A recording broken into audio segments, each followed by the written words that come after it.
Hi అండి, welcome to our channel.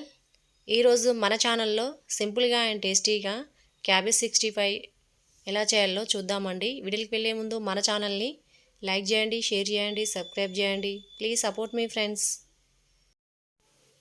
ఇప్పుడు ఒక బౌల్లోకి 2 కప్పుల వరకు క్యాబేజ్ని ఇలా సన్నగా పొడవుగా కట్ చేసుకొని తీసుకోవాలి.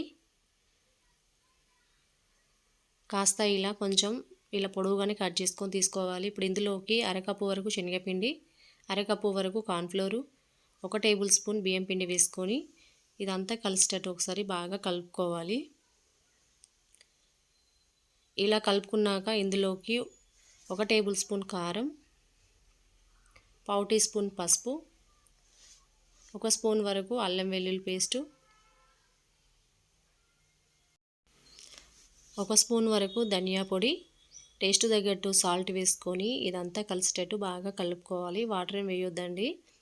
మనం కలుపుకునే కొద్దీ క్యాబేజీలోని వాటర్ అనేవి ఊరుతాయి. అదే వాటర్ తోటి ఇలా బాగా కలుపుకోవాలి.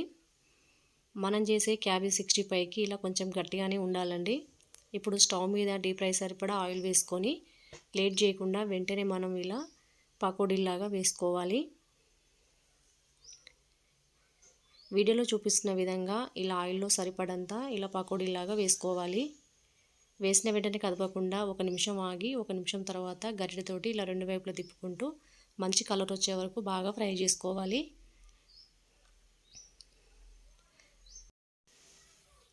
ఇలా మంచిగా ఫ్రై అయ్యాక ఇప్పుడు ఒక టిష్యూ ఉన్న ప్లేట్లోకి వేసుకోవాలి. ఇలాగే మిగతా క్యాబేజీని కూడా ఇలా పకోడీలాగా వేసుకొని 2 వైపులా తిప్పుకుంటూ మంచి కలర్ వచ్చేదాకా బాగా ఫ్రై చేసుకొని తీసుకోవాలి. ఇప్పుడు ఇందులోకి కొన్ని జీడిపప్పు పలుకుల్ని కూడా మంచిగా ఫ్రై చేసుకొని తీసుకోవాలి.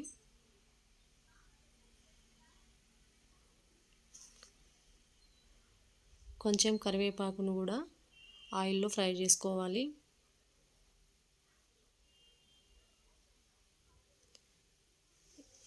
ఇలా మంచిగా ఫ్రై అయ్యాక క్యాబేజీ 65లోకి వేసుకోవాలి.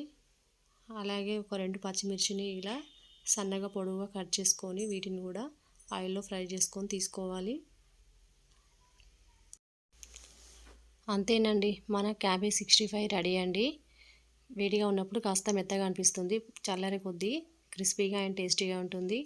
ఈ సింపుల్ అండ్ టేస్టీ అయిన క్యాబేజీ 65 రెసిపీ మీకు నచ్చినట్లయితే లైక్ చేయండి, షేర్ చేయండి, సబ్స్క్రైబ్ చేయండి. Please support me friends. Thanks for watching.